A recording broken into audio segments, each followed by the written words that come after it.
Good morning, all of you. Welcome to KSM College of Education, Lucknow. मैं विजय श्यामा, प्रवक्ता शिक्षा शास्त्र. कल की कक्षा में हमने पढ़ा कि किस तरह से प्रारंभिक शिक्षा जो है वैदिक, जिसे हम वैदिक कालीन शिक्षा कहते हैं, वो किस तरह से कार्य कर रही थी, और उसके बारे में हम लोगों ने कल डिस्कस किया था कि जो मानव जीवन है वो किस तरह से 4 आश्रमों में विभक्त था, और जो भी ये आश्रम थे उन आश्रमों के एक निर्धारित अवधि होती थी, और उस अवधि के हिसाब से ही प्रत्येक वर्ग को, चाहे वो ब्राह्मण हो, क्षत्रिय हो, वैश्य हो, सभी को एक निर्धारित आयु में शिक्षा देने की बात की गई थी. इसी क्रम में हम जानते हैं, जो हम आज जानने की कोशिश करेंगे कि क्या थे उद्देश्य वैदिक कालीन शिक्षा प्रणाली के. तो उद्देश्यों की अगर हम बात करते हैं तो हम देखते हैं कि जो वैदिक शिक्षा प्रणाली थी वो मनुष्य को एक संपूर्ण मानव बनाने के लिए कार्य कर रही थी. मनुष्य के चरित्र का निर्माण कैसा हो, मनुष्य की वाणी कैसी हो, मनुष्य का दिखावा कैसा हो, और मनुष्य किस तरह से इस समाज में अपने आप को प्रतिस्थापित करे. तो सबसे पहले हम बात करते हैं कि क्या उद्देश्य थे वैदिक कालीन शिक्षा प्रणाली के. तो आइए हम इसको बोर्ड पे समझते हैं. जो वैदिक कालीन शिक्षा व्यवस्था थी उसके जो उद्देश्य थे उसमें सबसे पहला उद्देश्य आता है धार्मिक शिक्षा का विकास. धार्मिक शिक्षा का विकास क्या है कि धर्म कर्म की बात इसमें की जाती थी, और इसमें कर्म कांड कैसे करने हैं, पूजा पाठ कैसे करना है, पूजा पाठ की जो विधि है वो किस तरह से काम करेगी, इसके बारे में शिक्षा दी जाती थी कि किस तरह से आप अपने आप को ईश्वर से जोड़ सकते हो, कैसे आप ब्रह्म की उपासना कर सकते हो, कैसे आप अपने ईश्वर आराध्य को जो है खुश कर सकते हो और अपने आप को मोक्ष तक पहुंचा सकते हो, इसकी बात कही गई थी. दूसरा है चरित्र का विकास. चरित्र का विकास इससे तात्पर्य यह है कि जो भी मनुष्य है वो जो भी कार्य करे, उसने सीख लिया कि ईश्वर है और ईश्वर का अस्तित्व है और ईश्वर से हमें डरना चाहिए, और डरना तब चाहिए जब हम गलत कार्य कर रहे हों. और जब हमारे मन में ये बात आती है कि नहीं, हम चाहे कहीं पे भी हों, अकेले हों या सबके साथ हों, अगर हम गलत कर रहे हैं तो उसका प्रतिफल ईश्वर हमको देगा. और जब हमारे दिमाग में ये चीज़ बस जाती है और ये चीज़ हमारे दिमाग में हमेशा बनी रहती है, तो निश्चित रूप से वो हमारे चरित्र से भी दिखाई पड़ने लगता है, और हम जो भी कार्य करते हैं वो सही दिशा में करते हैं. गलत दिशा में हम कोई भी कार्य करने की चेष्टा तक नहीं करते हैं जब हमें लगता है कि हाँ ईश्वर है और हमारे कार्यों को वो देख रहा है. तीसरा है व्यक्तित्व का विकास. व्यक्तित्व का विकास से तात्पर्य ये है कि जो व्यक्तित्व है मनुष्य का, वो कहते हैं कि एक मनुष्य का व्यक्तित्व ही बताता है कि उसके अंदर जो व्यक्तियों के जो गुण होते हैं, जो तत्व हैं, वो किस तरह से विद्यमान है. कई बार हम किसी संत महात्मा को देखते हैं और समझ जाते हैं कि ये बहुत ही ज्ञानी पुरुष हैं, दिव्य पुरुष हैं, जबकि हम उनके बारे में ही सिर्फ सुने रहते हैं, या कभी कभी ऐसा भी होता है कि हम उनको पहले ही सिर्फ देख पाते हैं और देखने के बाद ही अंदाजा लगाते हैं कि नहीं, इसका व्यक्तित्व इतना प्रभावशाली है, निश्चित रूप से ये व्यक्ति जो है अच्छा होगा. ठीक है. तो जो व्यक्तित्व का विकास है कि मतलब आपका व्यक्तित्व ऐसा होना चाहिए कि लोग उसके तरफ आकर्षित हों. ठीक है. आइए अगली बात करते हैं, सामाजिक कुशलता का विकास. सामाजिक कुशलता क्या है? सामाजिक कुशलता ये है कि जो मनुष्य है वो एक सामाजिक परिवेश में रहता है, उसका घर होता है, परिवार होता है, समाज होता है, और इन समाज के माध्यम से क्या करता है, वो अपने आप को पूर्णता की ओर ले जाता है. अगर वो एक पुत्र है तो पुत्र धर्म क्या है, अगर वो एक पिता है तो पिता धर्म क्या है, अगर वो एक पति है तो पति का धर्म क्या है, अगर वो एक पत्नी है तो पत्नी का धर्म क्या है. इन सब चीज़ों को लेके जो मनुष्य सोचता है और उसमें अपने आप को अग्रणी बनाने के लिए जो भी कार्य करता है, उसी को कहते हैं सामाजिक कुशलता का विकास. कि समाज में आप अपने को कितनी कुशलतापूर्वक प्रतिस्थापित कर पा रहे हैं, समाज आपको किस तरह से आदर्श के रूप में अनुकरण कर रहा है. क्योंकि आप जब कुछ अच्छा कार्य करते हो तो उसका अनुकरण आपकी आने वाली भावी जो पीढ़ी है वो करती है. तो आपका जो सामाजिक कुशलता है वो कहीं ना कहीं दूसरों के लिए प्रेरणा स्रोत बने, इसलिए यहाँ पे सामाजिक कुशलता का विकास की बात कही गई। अगला है बाह्य के साथ आंतरिक अनुशासन। बाह्य के साथ आंतरिक अनुशासन क्या है? बाह्य अनुशासन क्या है? हम लोगों को दिखाने की कोशिश करते हैं हम बहुत अच्छे हैं, हमारे कार्य अच्छे हैं, हमारा जो कार्य व्यवहार है दूसरे के साथ, किसी का दुख देख के हमारे अंदर भी करुणा आ जाती है, किसी का सुख देख के हम भी हर्षित हो जाते हैं। ये सारी चीजें क्या हैं?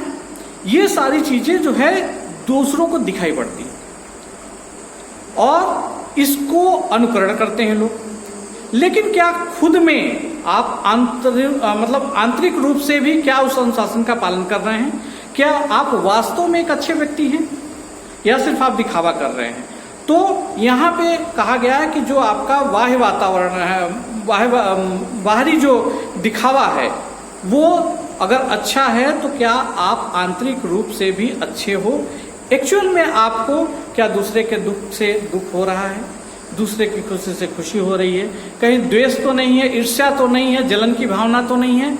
इन सब चीजों का विकास करने की बात कही गई थी यहाँ पे कि जो भी मनुष्य है वो बाह्य के साथ साथ अपने आंतरिक अनुशासन के ऊपर भी ध्यान केंद्रित करे। अगला है राष्ट्रीय संस्कृति का संरक्षण एवं प्रसार। इसमें क्या है? राष्ट्रीय संस्कृति क्या है? राष्ट्रीय संस्कृति हमें हमारे पुरखों से मिली है, हमारे समाज से मिली है। समाज धीरे धीरे परिवर्तित होता रहता है। कई बहुत सारी ऐसी चीजें होती हैं जिनका हम त्याग कर देते हैं। जैसे पहले समय में क्या था कि बाल विवाह हुआ करते थे। पहले समय में जो बच्चों के लिए जो कानून बने हैं वो नहीं थे, जिससे कि छोटे बच्चे जो है 14 साल से कम उम्र की बच्चे जो हैं वो कहीं न कहीं कारखानों में ऐसे कार्य कर रहे हैं जो उनके जीवन के लिए खतरा उत्पन्न कर सकता है। तो ऐसे कार्यों में लिप्त न हो बच्चे।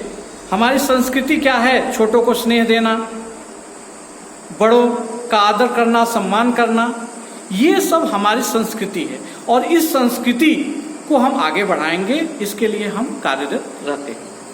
ठीक है, आइए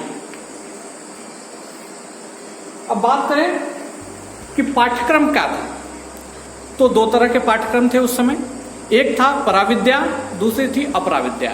इसको आप यहां पे देख सकते हैं, पराविद्या, अपराविद्या। ठीक बात कर रहे हैं। तो पराविद्या क्या है?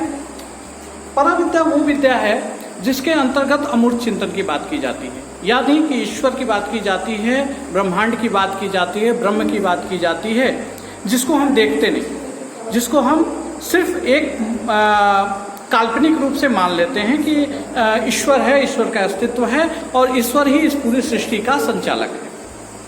यानी कि वो सारे विषय जिसमें हम अमूर्त चिंतन की बात करते हैं वो पराविद्या के अंतर्गत रखे जाते हैं, जिसमें वेदांत, उपनिषद, पुराण, दर्शन इत्यादि ये आते हैं। इसमें हम ईश्वर भक्ति की बात करते हैं, आध्यात्म की बात करते हैं। तो जो आध्यात्मिक ज्ञान है उसको पराविद्या के अंतर्गत रखा जाता है। दूसरा है अपराविद्या। अपराविद्या क्या है? अपराविद्या वो विद्या जो वास्तविक जीवन को जीने की कला प्रदान करती है। वास्तविक जीवन क्या है कि हम समाज के साथ अपने आप को किस तरह से समायोजित करें, उसके लिए जो भी हमारे कार्य हैं उन कार्य करने की कुशलताओं के लिए जिन विद्याओं का हम प्रयोग करते हैं उसे अपराविद्या की श्रेणी में रखते हैं। इसमें तर्कशास्त्र, भौतिक शास्त्र, भूगोल शास्त्र, समाजशास्त्र और चिकित्सा, यानी कि इसमें हम इन विषयों का अध्ययन करते हैं जो हम आज के युग में पढ़ते हैं और जिससे कहते हैं कि वैज्ञानिक युग है। तो वैज्ञानिक युग क्या कहलाता है कि वैज्ञानिक तर्कों को मानता है, वो नहीं मानता कि ईश्वर है, वो नहीं मानता कि ब्रह्म है, वो नहीं मानता कि इस सृष्टि को चलाने वाला कोई और है। वो बोलता है कि जो हमें यथार्थ में दिखाई पड़े, जो चीज हमको महसूस हो, जिसका हम प्रेक्षण कर सकें, जिसको हम महसूस कर सकें, जिसको प्रयोग के माध्यम से सिद्ध कर सकें, ऐसी सारी चीजों को ही हम वास्तविक मानते हैं, अन्यथा कोई भी चीज वास्तविक नहीं है। तो आपने यहां पे समझ लिया पराविद्या क्या है, अपराविद्या क्या है। इसके बाद हम देखते हैं कि वो वैदिक युग में वो कौन कौन से शिक्षण संस्थाएं थी जो कार्यरत थी। तो आइए देखते हैं कौन कौन से शिक्षण संस्थाएं उस समय काम करती थी। पहला है टोल। टोल एक शिक्षण संस्था के रूप में काम करती थी। दूसरा है चरण, घटिका, परिषद, गुरुकुल, विद्यापीठ, विशिष्ट विद्यालय, महाविद्यालय इत्यादि। ये शिक्षण संस्थाएं जो हैं मनुष्य को उसके जाति और आयु दोनों को दृष्टिगत रखते हुए ये उनको शिक्षा प्रदान करने का कार्य करती थी। ठीक है, आज के लिए बस इतना ही। कल हम आपको बताएंगे कि किस तरह से जो है वैदिक युग में जो वातावरण था किस तरह का होता था, गुरु और शिष्य का संबंध किस तरह से कार्य करता था, गुरु अपने शिष्यों को किस तरह से ट्रीट करता था, उनका क्या कार्य था, उनके उद्देश्य क्या थे, इन सब बारे में हम जो है कल डिस्कस करेंगे। धन्यवाद।